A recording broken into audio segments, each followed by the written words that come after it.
Good morning student, education study circle में आपका स्वागत है। तो स्टूडेंट आज हम लोग वैद्युत धारा चैप्टर में प्रतिरोधों के प्रकार के बारे में देखेंगे। दोस्तों जैसा कि प्रतिरोध कितने प्रकार के होते हैं, तो सबसे पहले हम प्रतिरोध के प्रकार में देखेंगे। पहला प्रतिरोध आता है हमारा ओमीय प्रतिरोध। आपने नाम सुना होगा, ओमी प्रतिरोध किसे कहते हैं। ठीक है, बहुत ही सिंपल पर जाता है। दूसरा हम देखेंगे, इसी का है अनओमी प्रतिरोध। और तीसरा आपने जानते हैं गत्यात्मक प्रतिरोध। गत्यात्मक प्रतिरोध। और चौथे नंबर पे हम लोग पढ़ेंगे विद्युत ऊर्जा। विद्युत ऊर्जा का थोड़ा डीपली चर्चा करेंगे और इसके थोड़े से निगमन के बारे में भी देखेंगे, जहां से क्वेश्चन एग्जाम में पूछे जाते हैं। लेकिन स्टार्ट करने से पहले जिन्होंने अभी तक चैनल को सब्सक्राइब नहीं किया है तो प्लीज सब्सक्राइब करें। चलते हैं, स्टार्ट करते हैं। देखिए ओमी प्रतिरोध है क्या, आप देख रहे हैं ओमी प्रतिरोध। ओमी प्रतिरोध मतलब ओम। देखिए अगर ओमी प्रतिरोध है तो ये ओम से मिलकर बना है। अगर सिर्फ इतना देखेंगे ओम, अर्थात वे प्रतिरोध जो ओम के नियम का पालन करते हैं। वे प्रतिरोध जो ओम के नियम का पालन करते हुए, जिनके लिए V अपान आई का मान नियत होता है। जिनके लिए V अपान आई का मान क्या हो, नियत हो, उन्हें ही हम क्या कहते हैं, तो इस प्रकार के प्रतिरोध को ओमी प्रतिरोध कहते हैं। सिंपल सा, ठीक है। आप इसको लिख लीजिए। देखिए ओमी प्रतिरोध तो मतलब वे प्रतिरोध जो ओम के नियम का पालन करते हैं, जिनके लिए V अपान आई नियत हो।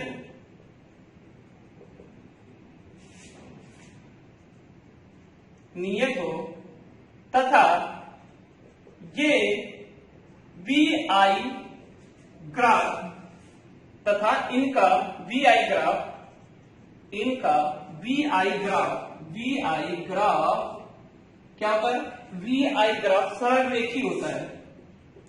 सरल रेखीय होता है। तो इस प्रकार के इस प्रतिरोध को हम क्या कहते हैं, इस प्रतिरोध को या इस प्रकार के प्रतिरोध को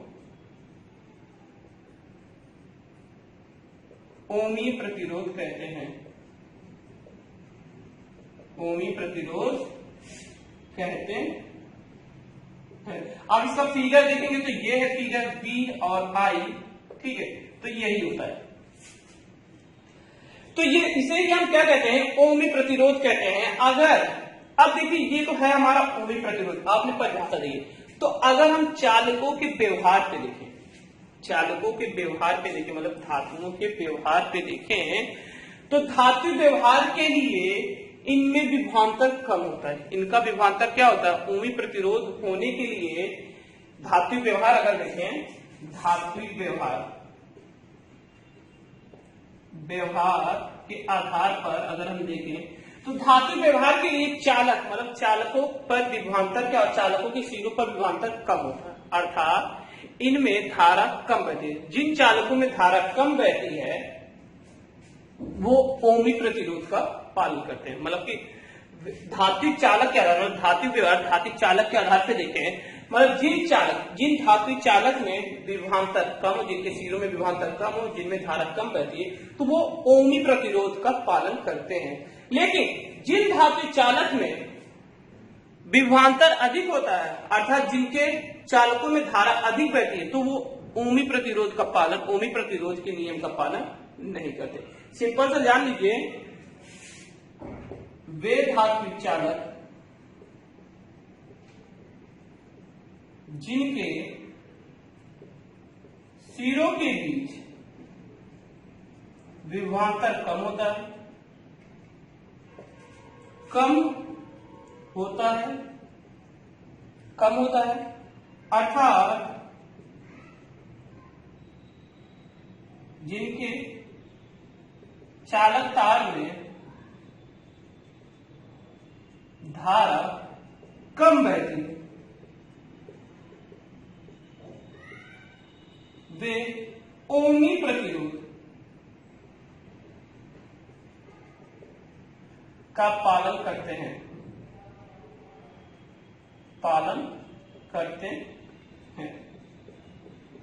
ठीक है। तो ये ओमी प्रतिरोध धातु व्यवहार के लिए ओमी प्रतिरोध का पालन करते हैं, लेकिन थोड़ा और समझिए, लेकिन जिन धात्विक चालकों के सिरों के बीच का विभवांतर अधिक हो तो उनके चालक तार में धारा अधिक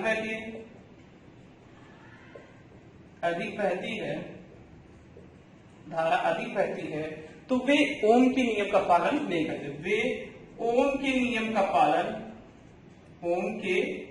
ओमी प्रतिरोध के नियम का पालन नहीं करते, ओमी प्रतिरोध नहीं होते, या कह सकते हैं वे ओमी प्रतिरोध नहीं होते हैं। और उनका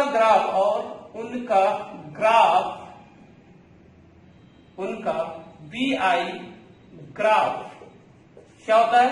सरल रेखी ना होकर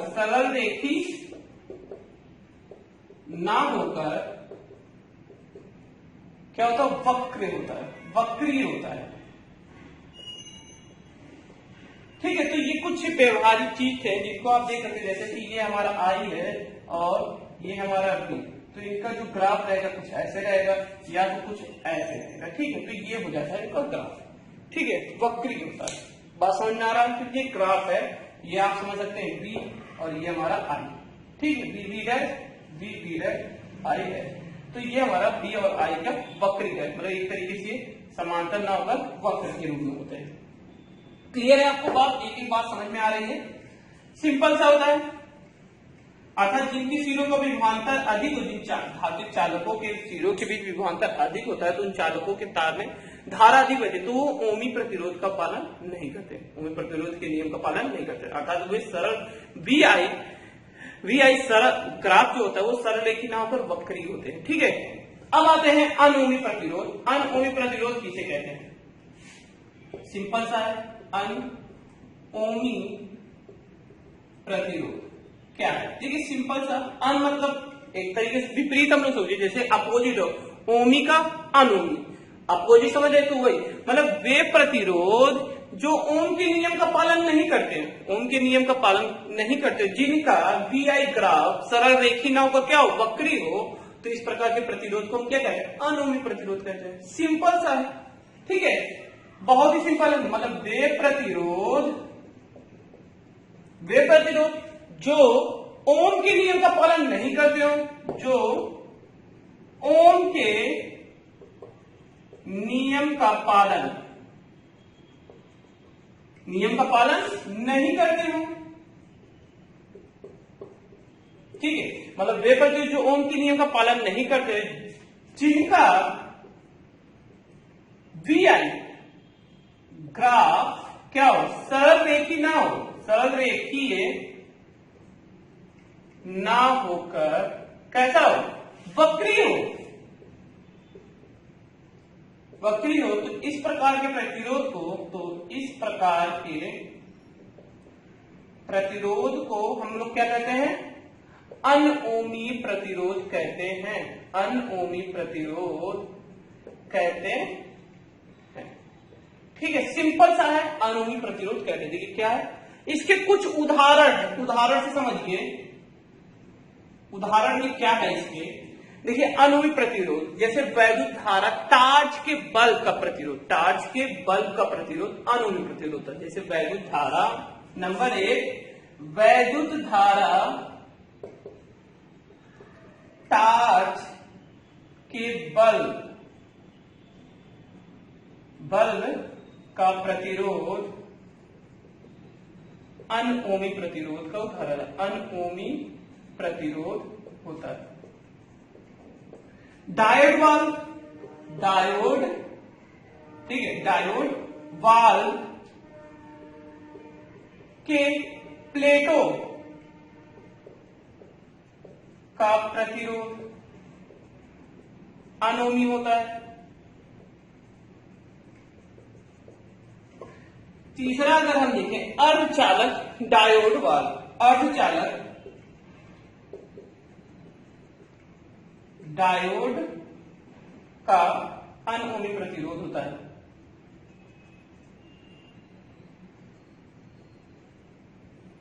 तो ये इसके उदाहरण सिंपल सा है, आप समझ सकते हैं क्या है। तो मतलब कि वे प्रतिरोध जो ओम के नियम का पालन नहीं करते, जिनका बीआई ग्राफ सरल रेखी ना होकर वक्री होता है, उन्हें हम अनोमी प्रतिरोध कहते हैं। इसके कुछ उदाहरण जैसे वैद्युत धारा, टार्च के बल्ब का प्रतिरोध अनोमी होता है। फिर कह रहे हैं डायोड वाल्व का प्लेटों का प्रतिरोध अनोमी होती है, मतलब अर्धचालक डायोड के वहां अनोमी होता है। एग्जाम्पल थोड़ा याद कर लेंगे तो अच्छे से नंबर मिल जाता है इसमें। अब आते हैं गत्यात्मक प्रतिरोध देखेंगे, स्टेप बाय स्टेप चल रहे हैं। देखिए गत्यात्मक प्रतिरोध है क्या, गत्यात्मक है क्या गत्यात्मक प्रतिरोध? देखिए इसको बेसिक से समझें।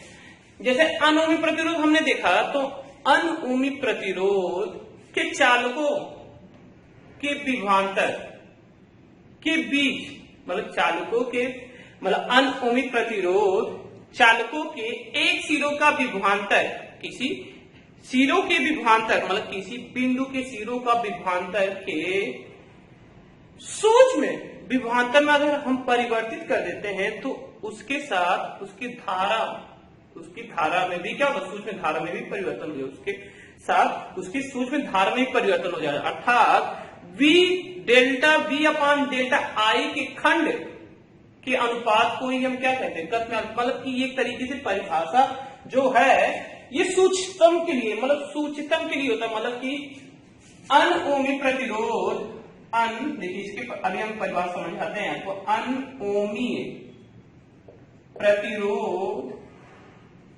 के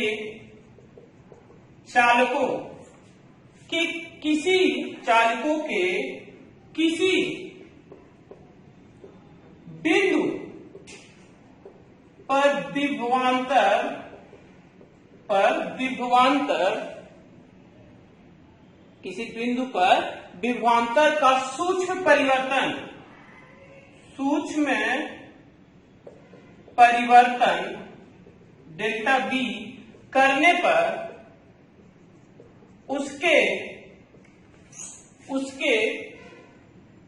उसके चालक के, मतलब उसके समीप धारा में सूक्ष्म परिवर्तन हो जाता है। सूक्ष्म डेल्टा आई परिवर्तन हो जाता है।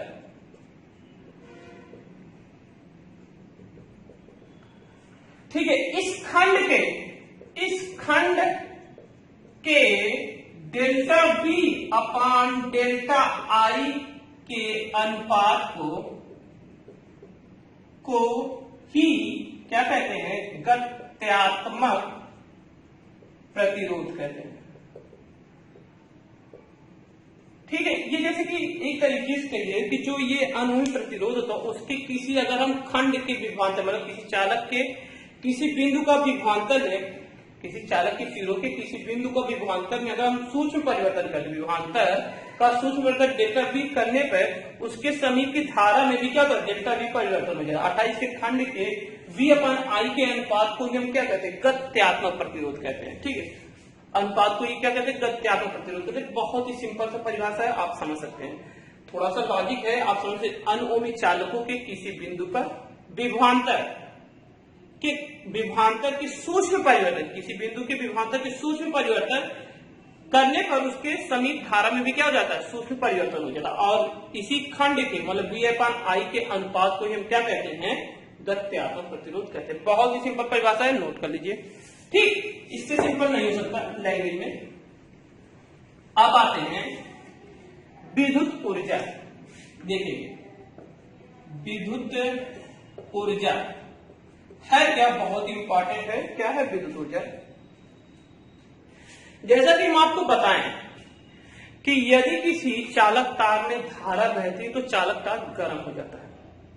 आप जानते हैं, जैसा कि हम जानते हैं यदि किसी चालक तार में, जैसे गर्मी का मंथ है, अगर आप देखते हैं जब कहीं पे अगर बल्ब को टच करेंगे तो जैसे कि आप विद्युत बल्ब को टच करते तो गर्म हो जाता है, हीट हो जाता है। तो वो क्या है, जब किसी चालक तार में हम क्या करते हैं, चालक तार में धारा बहती है तो चालक तार क्या होता है, गर्म, हीट हो जाता है, गर्म हो जाता है। इसका क्या कारण है?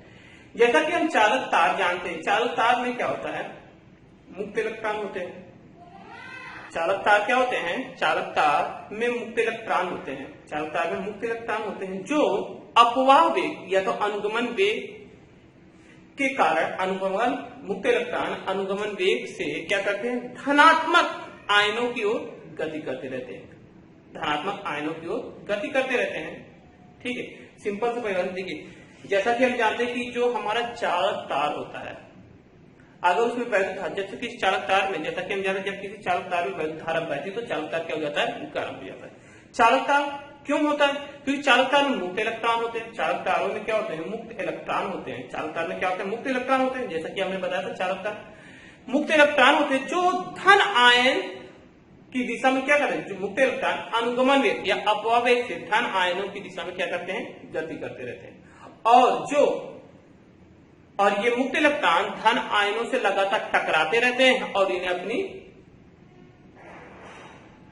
अपनी क्या करते हैं, ऊर्जा देते रहते हैं, ऊर्जा देते रहते हैं। और ये क्या करते हैं, बैटरी से ऊर्जा लेते रहते हैं और इन्हें ऊर्जा देते रहते हैं। इसी को कहा गया है विद्युत ऊर्जा। सिंपल समझ में आया? देखिए, जैसा कि हम जानते, देखिए लिखिए, जैसा कि अभी आपको हम बता दें, हम जानते हैं, क्या जानते हैं कि यदि चालकों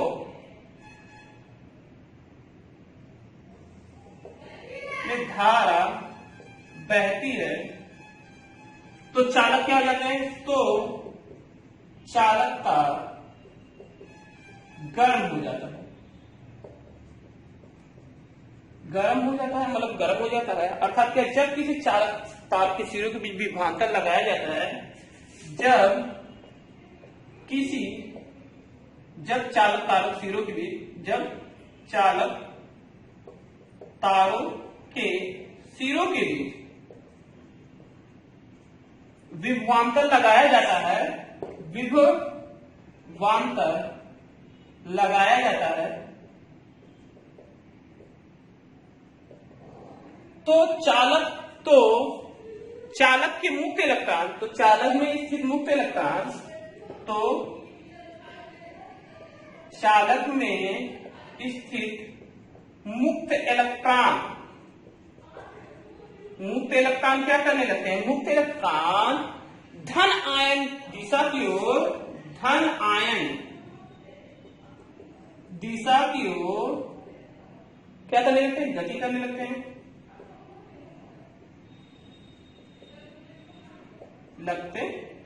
धन आयन दिशा की ओर क्या करने लगते हैं, गति करने लगते हैं। ये मुक्त इलेक्ट्रॉन, ठीक है, धन आयन दिशा की ओर क्या करते रहते हैं, गति करते हैं। चालक के मुक्त इलेक्ट्रॉन धन आयन से लगातार टकराते रहते हैं और अपनी ऊर्जा क्या करते हैं, उन्हें देते रहते हैं। तो ये मुक्त इलेक्ट्रॉन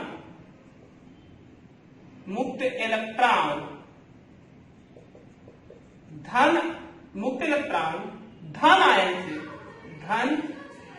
आयनों से बार बार टकराते हैं, ठीक है, बार बार टकराते हैं, जिसके कारण ये अपनी ऊर्जा उन्हें देते, बार बार टकराते हैं, जिससे इनकी ऊर्जा, मतलब कि इनकी ऊर्जा बढ़ती रहती है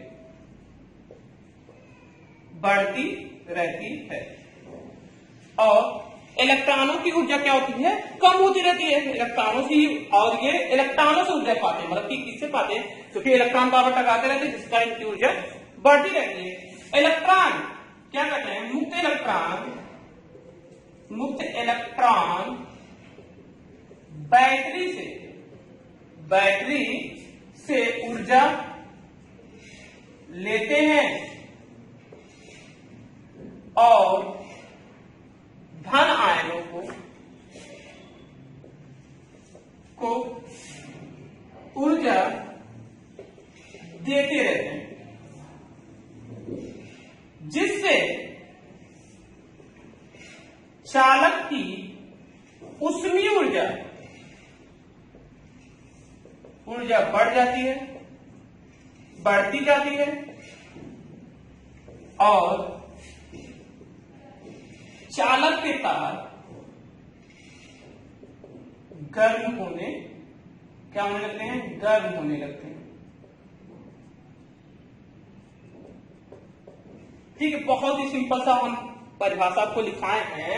तो ये विद्युत ऊर्जा है क्या? जैसा कि हमने बताया कि जैसा कि हम जानते हैं यदि चालक धारा प्रवाहित होती है तो चालक क्या होने लगता है? गर्म होने लगता है। अर्थात क्या होता है, जब चालक के सिरों के बीच विभवांतर लगाया जाता है तो चालक के मुक्त इलेक्ट्रॉन क्या करते हैं? धन आयन दिशा की ओर गति कर लेते हैं। ये धन आयन बार बार क्या करते हैं? ये मुक्त इलेक्ट्रॉन धन आयन से बार बार टकराते रहते हैं, जिससे इनकी ऊर्जा बढ़ती रहती है, जिसके कारण क्या होती है? धन आयनों की ऊर्जा बढ़ जाती है, जिससे इनकी मतलब कि धन आयनों की ऊर्जा बढ़ती रहती है और मुक्त इलेक्ट्रॉन बैटरी से ऊर्जा लेते रहते हैं, धन आयनों की ऊर्जा देते रहते हैं, जिसके कारण चालकों की ऊष्मीय ऊर्जा बढ़ जाती है और चालक तार गर्म होने लगते हैं। ठीक है, बहुत ही सिंपल परिभाषा है, इसको आप नोट कर सकते हैं। ठीक, अब आते हैं कुछ इसके बारे में देखेंगे।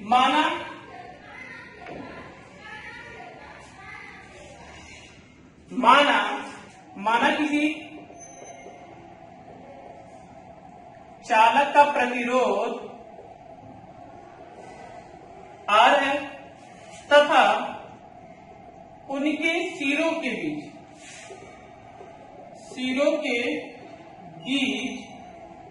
लगाया गया विभवांतर V तथा बहने वाली धारा, चालक में बहने वाली धारा I है, बहने वाली धारा I t सेकेंड में धारा I चालक के t सेकेंड में प्रवाहित होती है, t सेकेंड में प्रवाहित होती है। तो चालक पर कुल आवेश चालक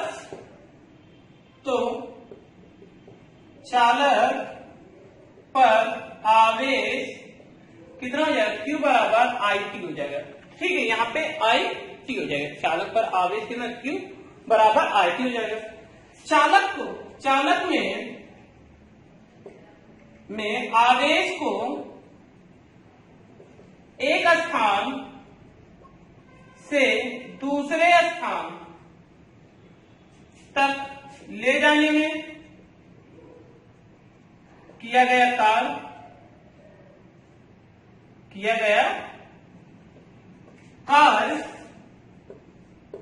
W बराबर क्या होता है? VQ होता है। अभी हमने निकाला Q बराबर क्या होता है? W बराबर क्या हो जाएगा? VIT। तो V का स्थान भी क्या है? V बराबर IR होता है। तो V बराबर क्या होता है? V बराबर होता है IR होता है, तो W बराबर क्या हो जाएगा? I स्क्वायर RT हो जाएगा। ठीक है, और हमने पढ़ा था I बराबर क्या होता है? V अपान R होता है, तो W बराबर क्या हो जाएगा? V square R into T, तो R से कैंसिल, तो V स्क्वायर अपान RT हो जाएगा। ठीक है, अब इसी पे क्या निकाले? तो ऊष्मा, चालक की ऊष्मा। तो यहां तक आप देख रहे हैं ये फार्मूले हैं, तो आप देख सकते हैं। तो चालक की ऊष्मा देखें, बहुत ही सिंपल है। आप इसमें ऊष्मा, चालक पर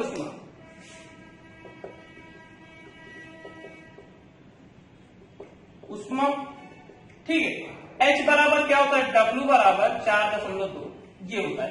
तो W बराबर हम जो मान रखे हैं तो ये रख सकते हैं, तो V अपान IT 4.2 हो जाएगा, या H बराबर क्या है? V बराबर IT, तो हमने निकाला है I स्क्वायर R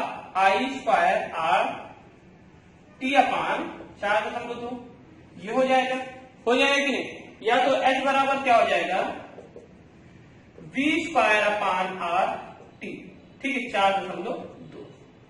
अर्थात अगर हम h बटे टी रखें, h बटे टी हमारा अगर नीचे आ जाए तो क्या हो जाएगा, आई स्क्वायर के अनुक्रमानुपाती होगा, और h अपान टी v के भी अनुक्रमानुपाती होगा। तो इससे क्या पता चल रहा है, इससे ये पता चल रहा है कि किसी चालक की निश्चित ताप पर किसी प्रतिरोध की उष्मा, किसी प्रतिरोध पर उष्मा, किसी चालक निश्चित ताप पर किसी प्रतिरोध पर उष्मा उस चालक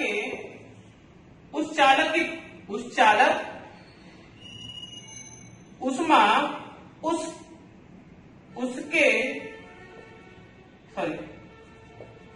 उसके धारा या विभवांतर के विभवांतर के वर्ग के अनुक्रमानुपाती होती है।